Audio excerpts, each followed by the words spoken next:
Salut à toi. En ce moment, ce sont les vacances scolaires en France et j'ai décidé de m'éloigner du micro quelques jours. Sur cette période, je tenais à te repartager une série de 3 épisodes fondamentaux qui vont te permettre de mieux te comprendre et aussi d'être capable de mieux saisir les personnes qui t'entourent. Même si tu les as déjà entendus, réécoute-les, ton cerveau pourrait les comprendre différemment et mieux intégrer la manière de changer. Aujourd'hui, c'est l'épisode 1 et on va parler ensemble d'introversion, de relation au temps, d'égocentrisme et d'altruisme. Je te souhaite une très belle écoute.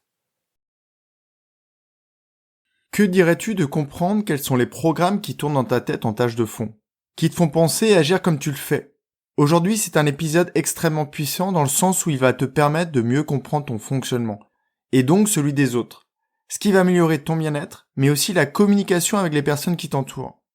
Mais c'est pas tout, tu vas aussi comprendre comment tu pourrais fonctionner différemment, et tout ça en à peine plus de 10 minutes. Commençons par bien chambouler ton cerveau. Tends bien tes yeux et écarquille bien tes oreilles. Bienvenue à toi, tu es sur le podcast Dépasse-toi. Je suis Sylvain Viens et je partage avec toi tous les sujets qui m'ont permis et qui te permettront d'atteindre une vie riche, épanouie et pleine de sens. Si tu veux profiter de chaque épisode dès qu'il sort le mardi, je te conseille de t'abonner via ton lecteur de podcast. Et surtout, tu peux le partager aux personnes à qui tu tiens et qui pourraient aussi en bénéficier. Et pour aller encore plus loin avec moi, tu peux te rendre sur mon site sylvainviens.com et t'inscrire à la newsletter. Aujourd'hui, c'est le commentaire de Lille345KK que j'ai choisi, intitulé « Continuer ». Nouvelle venue dans le monde de Sylvain, j'apprécie son discours. Merci Lille pour ton commentaire. Et je voulais te confirmer que je vais bien continuer pour une saison 2, avec une pause de quelques semaines cet été, mais ceux qui sont abonnés à ma newsletter recevront plusieurs épisodes. Le sujet du jour qui est hyper fondamental. Quels sont les programmes installés dans ton cerveau? Très régulièrement dans le podcast, je suis revenu sur le fait que l'on a tous suivi une programmation, voire une domestication. Et donc, inconsciemment, dans ton cerveau, à chaque seconde, des programmes s'exécutent, en tâche de fond, sans que tu n'en aies conscience, de manière vraiment automatique. Ce qui fait que tu n'as pas le comportement de ton meilleur ami, qui n'a pas les mêmes programmes. Ce qui fait aussi que tu ne réagis pas comme ta conjointe ou ton conjoint, programmé aussi différemment. Mais aussi souvent, ce qui fait que tu peux rencontrer des incompréhensions ou des conflits avec les personnes de ton entourage, car tu ne comprends pas comment elles fonctionnent. Le problème de ces programmes est donc que tu n'en as pas conscience, ou pas complètement, et donc tu les appliques sans vraiment les connaître. Et à force de les appliquer, tu penses même que c'est ton identité profonde. Ça fait le lien avec l'épisode 44, que je te conseille vraiment d'écouter si ce n'est pas déjà fait. Dans ce dernier, je t'aide à retirer toutes les étiquettes que l'on t'a collées sur la peau. Tu es comme si, tu réagis tout le temps comme ça. Aujourd'hui, je voulais te parler de la manière dont tu perçois la vie, la manière dont tu te focalises sur ce qui t'entoure. Et donc forcément, c'est ce qui conditionne ton évaluation du monde, et donc les actions qui en découlent. Donc je vais te parler de plusieurs comportements en te proposant à chaque fois plusieurs modes différents, plusieurs programmes différents. Dans certains, tu devrais te reconnaître. Mais tu vas aussi mieux comprendre pourquoi certaines personnes de ton entourage t'agacent ou pourquoi tu ne comprends pas leur fonctionnement. Et bien sûr, tu vas aussi comprendre pourquoi tu es attiré par des personnes qui fonctionnent comme toi. Le fait de comprendre comment tu fonctionnes, et donc la compréhension des autres mondes, vont te permettre de choisir si tu veux en changer. Plus tu es flexible dans cette utilisation des programmes, plus les options qui s'offrent à toi sont nombreuses. Et donc, plus ta vie est riche et pleine de sens. Par exemple, es-tu introverti ou extraverti? Et c'est un sujet où il y a de grandes incompréhensions, car beaucoup confondent introversion et timidité. Or, le lien n'est pas si simple que ça, mais je reviendrai dessus dans un autre épisode. Quand tu as envie de te ressourcer, soit tu vas vers les autres, et tu fais preuve d'extraversion, soit tu préfères t'isoler pour recharger tes batteries, et dans ce cas, tu fais preuve d'introversion. Quand tu rencontres des gens, soit tu vas directement vers eux, c'est d'extraversion, soit tu les laisses venir à toi, et dans ce cas-là, c'est de l'introversion. Alors il n'y a pas de bon ou de mauvais programme, mais bien deux programmes totalement différents. Et malheureusement, quelquefois ces programmes peuvent sembler incompatibles. Les introvertis vont juger les extravertis de superficiels, voire de grande gueule. Alors que les extravertis vont traiter les opposés de coincé, peut-être même de prétentieux car ils ne se mélangent pas. Alors que ce sont juste des programmes différents qui tournent dans les cerveaux de ces personnes. Le fait de savoir ça va te permettre d'avoir moins envie de juger les autres, ceux qui ont un comportement différent du tien. Et tu vas peut-être même avoir envie de tester qu'est-ce que ça pourrait faire d'adopter le programme contraire au tien. Et là, contrairement à aujourd'hui, tu le feras en pleine conscience et ça va changer totalement les choses. Prenons un autre exemple, ta relation au temps. On a vu que l'idéal serait d'être dans le moment présent. Et c'est ce que je te prouverai dans ma formation sur la méditation. Mais en l'attendant, tu es peut-être focalisé sur le passé ou le futur.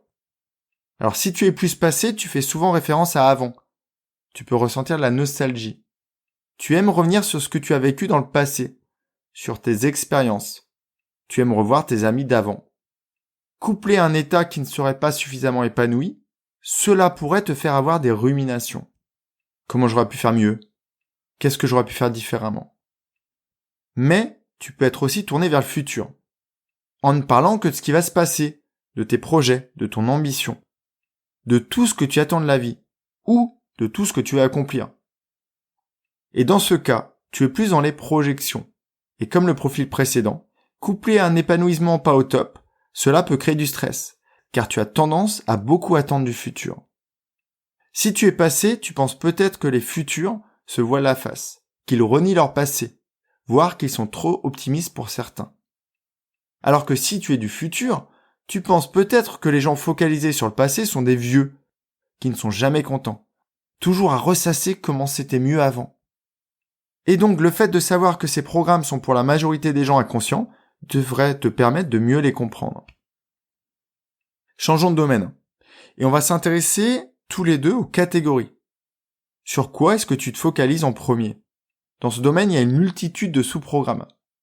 Tu ne t'intéresses pas forcément aux mêmes choses que tes collègues. Et ça peut potentiellement donner ce genre de conversation. Tu as vu le cousin de la voisine de ma belle-sœur ? Et comment va ta petite famille ? Et ta grand-mère, elle s'est remise ? Et ton boss, il est moins pénible ? Et là, ce sont les gens qui se focalisent sur les personnes. Mais t'as aussi les gens qui se focalisent sur les choses. Waouh, ta nouvelle paire de baskets. Oh, j'avais pas vu ta nouvelle montre.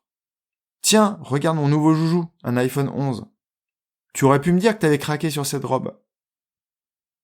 D'autres s'intéressent au lieu. Ça me fait plaisir de te croiser ici. Tiens, regarde ce parc, il est magnifique. Mais on peut être aussi focalisé sur les activités, sur les informations, ou sur plein d'autres choses. Et donc, le fait que les gens aient des programmes différents peut créer des incompréhensions entre eux. Non mais pourquoi ils ne me parlent jamais de mes enfants ? Mais qu'est-ce qui me saoule avec ces babioles ? Je veux juste être tranquille en balade et il me parle de ses amis. Il y a les gens qui se focalisent sur les autres, ou sur eux-mêmes. Ça me fait plaisir de te voir, faut vraiment que je te raconte tout ce qui m'est arrivé depuis la dernière fois. Arrêtons de parler de moi, comment tu me trouves ? Et à contrario, il y a les gens qui se focalisent sur les autres. Ça fait un bail, que deviens-tu ? Je veux tout savoir sur tes enfants, tes projets. Et ce décalage, le fait de ne pas utiliser les mêmes programmes, peut encore avoir des conséquences sur les relations. C'est génial de m'écouter et de comprendre la théorie, mais je vais te proposer de passer un peu à la pratique. Voici ce que je te propose. Choisis parmi ton entourage plusieurs personnes. Certaines que tu apprécies et d'autres un peu moins. Et essaye de voir comment elles sont programmées, à partir de ce qu'on vient de voir ensemble. Je te rappelle les programmes qu'on a vus. Le rapport à l'énergie, extraverti ou introverti. Le rapport au temps, passé, présent, futur. Le rapport aux catégories, les personnes, les choses, les lieux, les activités, et peut-être que tu vas identifier d'autres programmes. Et enfin le rapport aux personnes, centré sur soi ou centré sur les autres. Et tu vas constater que certains programmes combinés créent des personnes assez clivantes. On les aime ou on les aime pas. Et pour être franc, je vais avoir pas mal de difficultés à avoir des relations avec quelqu'un d'extraverti, centré sur le passé, sur les choses, et qui ne parle que de lui-même. En revanche, je vais être attiré par une personne introvertie, qui vit dans le présent, qui s'intéresse à la nature, et qui se soucie des autres. Et tu vas voir que pour toi, c'est exactement la même chose. Tu vas identifier les personnes avec qui tu t'entends bien, et d'autres avec qui tu t'entends moins bien. Dans le prochain épisode, je resterai sur le même sujet. Mais cette fois, je me focaliserai sur les autres métaprogrammes qui régissent ta vie. Car tu as compris que connaître ces métaprogrammes te permet de mieux comprendre ton fonctionnement. De mieux comprendre le fonctionnement des autres, mais aussi ça va te permettre de te détacher des jugements que tu peux avoir sur ces personnes. Et surtout, ça va te permettre de découvrir quels sont les autres programmes. S'ils te plaisent plus, tu pourras les charger dans ton cerveau et ainsi t'ouvrir plein de nouvelles portes. Plus tu as de programmes en mémoire centrale, plus tu as de flexibilité.